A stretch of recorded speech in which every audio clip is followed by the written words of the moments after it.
키워드로 살펴보는 오늘의 화제, 빅뉴스 시간입니다. 오늘은 전정인 기자와 함께하겠습니다. 어서 오십시오.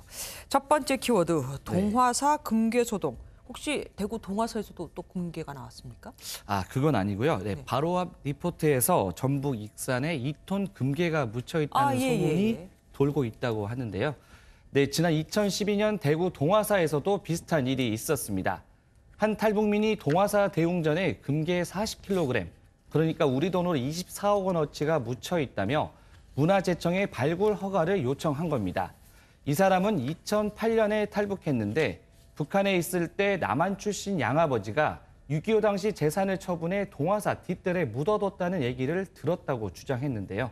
실제 문화재청이 전문가 입회와 안전사고 대책 마련 등을 조건으로 발굴을 허가했지만 정작 조건을 이행하지 못해 발굴은 무산됐습니다.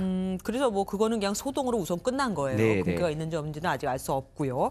그런데 익산에서도 저 방금 말씀하신 탈북민 얘기가 나오던데 그건 뭡니까? 앞서 기사에서도 나왔지만 일본인 농장주의 손자가 금괴 발굴을 시도한다는 게 소문의 시작입니다. 이 손자가 과거 대구 동화사 금괴 소동을 보고 관심을 갖게 됐고 실제로 당사자인 탈북민과 만났다는 소문까지 지역에서 나오고 있다고 하는데요. 이런저런 소문들이 겹치면서 경찰이 혹시라도 있을지 모를 문화재 훼손에 대한 대비를 지자체에 공유했고 오늘 크게 화제가 된 겁니다.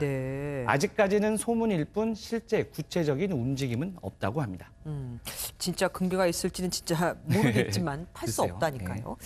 자, 두 번째 키워드 볼게요. 제대로 된 사과를 했다는 겁니까? 안 했다는 겁니까? 지난 5일이죠. 최호진 동아제약 대표가 한 유튜브 프로그램에 출연해 여성용품 할인 판매로 화제가 됐습니다. 나흘 만에 조회수가 150만 회를 훌쩍 넘을 정도로 큰 관심을 받았는데요.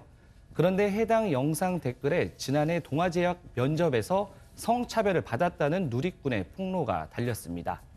면접자인 인사팀장이 남자 면접자에게는 어느 부대에서 근무했냐라고 묻는 등 군대 얘기를 했고 여성인 자신에게는 여자들은 군대 안 가니까 월급 적게 받는 거 동의하냐라는 등의 성차별을 발언을 했다는 겁니다. 아직도 이런 회사가 있네요. 그러니까 아직도 여성의 날이라는 게 존재해야 하나 봅니다. 그래서 이 동아제약 측은 어떻게 사과를 했습니까? 논란이 커지자 동아제약 측은 곧바로 폭로 내용을 확인한 뒤 사과문을 올렸습니다. 해당 면접관에 대한 징계 처분과 채용 제도를 전반적으로 재검토하겠다고도 밝혔는데요. 그런데 사과문을 해당 유튜브 댓글에 올리면서 해당 지원자가 또다시 발끈했습니다. 진정성이 없다는 건데 제대로 사과를 하지 않으면 다음 스텝을 받겠다고 강력 경고하기도 했습니다.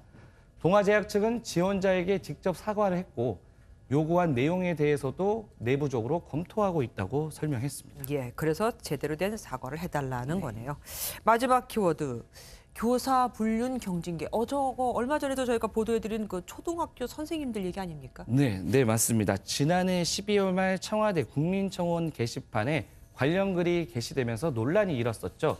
전북 장수의 한 초등학교에 근무하는 교사가 수업 시간과 현장 체험 학습 시간에 애정 행각을 벌였다는 주장이었는데요. 논란이 확산하자 전북교육청이 직접 감사에 나섰고 감사 결과 대부분 사실로 확인됐습니다. 그리고 징계 결과가 나왔는데 남교사는 감봉 1개월, 여교사는 견책 처분을 받은 겁니다. 진짜 생각보다 굉장히 가벼운 징계네요. 그런데 이게 문제가 아니라 학부모들이 가만히 있지 않을 것 같아요. 맞습니다. 일단 도교육청 관계자는 부적절한 행위는 맞지만 교사 간 사적 영역이고 간통법이 폐지된 점을 감안해 징계 수위를 결정했다고 밝혔는데요. 지난 2016년 충남과 대구에서도 비슷한 사례가 있었는데 모두 경징계를 받았다고 설명했습니다. 하지만 학부모들과 시민단체들은 강력 항의하고 있습니다. 소극적인 행정이 낳은 손방망이 처벌이라고 생각을 합니다. 교육청에서 사실상 그들에게 면죄부를 준 꼴이기 때문에 학부모와 시민들의 눈높이에 맞는 그러한 징계가 이루어진다라고 생각을 합니다. 현재 두 교사는 인근 학교로 각각 전보 조치가 됐는데요. 학부모들의 강력한 항의로 한 명은 6개월간의 자율연수 휴직에 들어갔고 다른 교사도 휴직을 고려하고 있는 것으로 알려졌습니다. 학교에서 공부만 하는 게 아니잖아요. 인격도 배우고 하는 건데 학부모들의 입장도 이해가 됩니다. 지금까지 정치부 전정인 기자와 함께했습니다. 고맙습니다.